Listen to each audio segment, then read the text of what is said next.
నమస్తే అందరికీ welcome to our channel Balakaithe creation. నోట్లో వేసుకోగానే కరిగిపోయే స్వీట్ 20 to 30 మినిట్స్లో చేసేసుకోవచ్చు. ఫస్ట్ అయితే మనకి కావాల్సిన ఇంగ్రీడియంట్స్ పాలు, coconut powder and also milk powder, sugar, కొంచెం నెయ్యి, చిటికెడు ఉప్పు అనమాట. ఫస్ట్ అయితే పాలను మంచిగా మరగనిచ్చిన తర్వాత షుగర్ కూడా వేసుకొని అది ఒక క్రీమీ మిల్క్ లాగా రావాలి. అండ్ నెక్స్ట్ దాంట్లో మనం కోకోనట్ పౌడర్ వేసుకోవాలి అండ్ ఆల్సో మిల్క్ పౌడర్ కూడా ఒక కప్పు వేసుకున్నాను.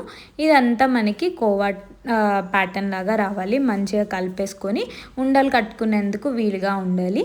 దాంట్లో దించే ముందు మనం చిటికెడు ఉప్పు అండ్ ఆల్సో మనకి నెయ్యి ఉంటుంది కదా, నెయ్యి కూడా వేసుకుంటే మనకి ప్యాటర్న్ రెడీ అయిపోతుంది.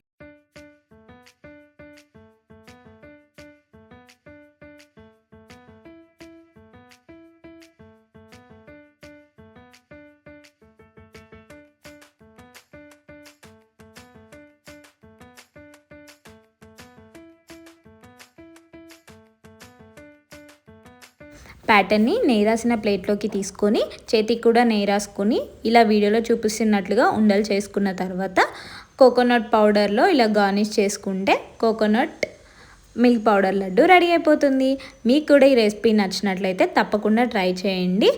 Like, share and subscribe, follow my channel.